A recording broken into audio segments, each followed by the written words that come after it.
పోగొట్టుకున్నారు. కట్టుబట్టలతో రోడ్డు మీదకి వచ్చే పరిస్థితికి వచ్చారు.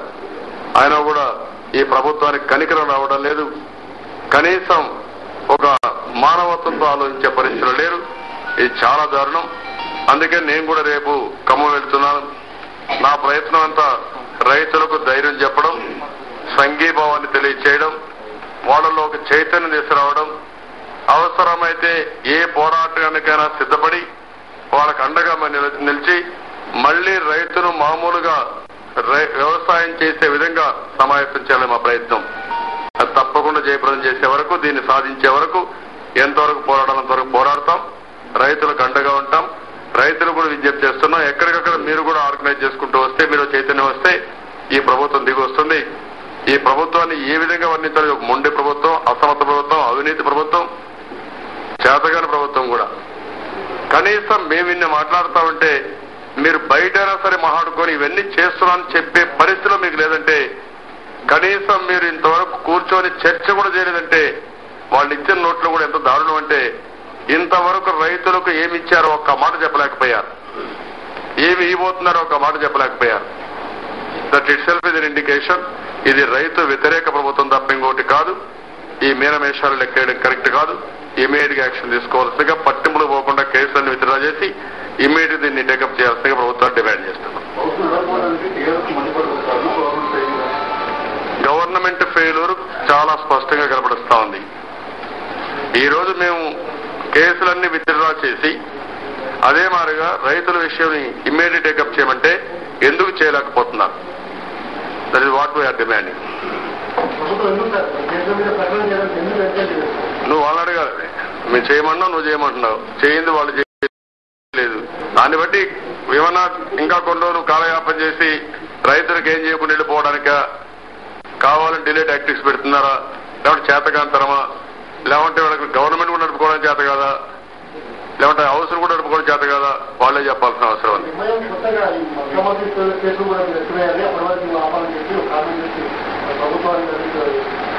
ఇప్పుడు చాలా పార్టీలు వాళ్ళ అజెండాస్ ఉంటాయి. వాళ్ళు నచ్చిన సిద్ధాంతం కోసం ప్రజల సమస్యల కింద వాళ్ళు మాట్లాడతారు. ప్రభుత్వం ఉండేది ఏ సమస్యను ఏ విధంగా ట్యాకిల్ చేయాలో ట్యాకిల్ చేయడానికి ప్రభుత్వం ఉంది.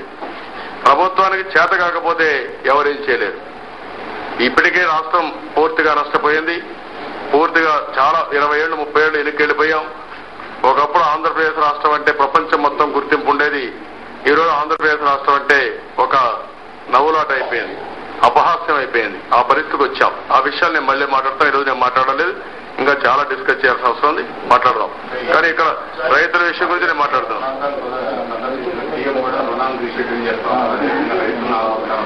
ఏమి రీషెడ్యూల్ వల్ల ఏమవుతుంది? రీషెడ్యూల్ అప్పుని మళ్ళా ఇంకా రేపితే ఇంకా అప్పు, వడ్డీ, చక్ర వడ్డీ ఇవన్నీ పెరగటం తప్ప ఏమో వచ్చేది ఏముంది? నేను అడిగింది స్పష్టంగా ఒక రిలీఫ్ ప్యాకేజ్ ఏమి ఇస్తారు మీరు? రైతు పూర్తిగా నష్టపోయాడు, సర్వస్వాన్ని కోల్పోయాడు, వరి పంట పూర్తిగా పోయింది, పెట్టుబడులు పెరిగాయి, ఇంకో పక్కన పత్తి పూర్తిగా పోయింది, మిరపకాయలు పూర్తిగా పోయినాయి, పసుపు పోయింది, కంది పోయింది, పొగాకు పోయింది, అన్ని పంటలు పోయినాయి, మొక్కజొన్న పోయింది.